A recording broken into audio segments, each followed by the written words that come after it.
Devin here, Crabtree Automotive. Today I want to talk about this lovely Buick Rendezvous that came in the shop. Customers complained about some noise. We hadn't seen this vehicle, new vehicle to us.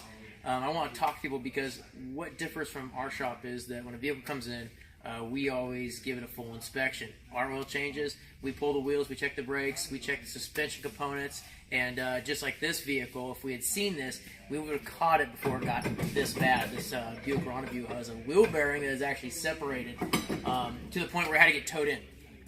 And I want to tell people we do it differently because every oil change, every 3,000, every 5,000, depending on what you're doing for your oil service, we check wheels, brakes, bearings, steering components every time. So just a little FYI, what our oil change entail versus some other people's.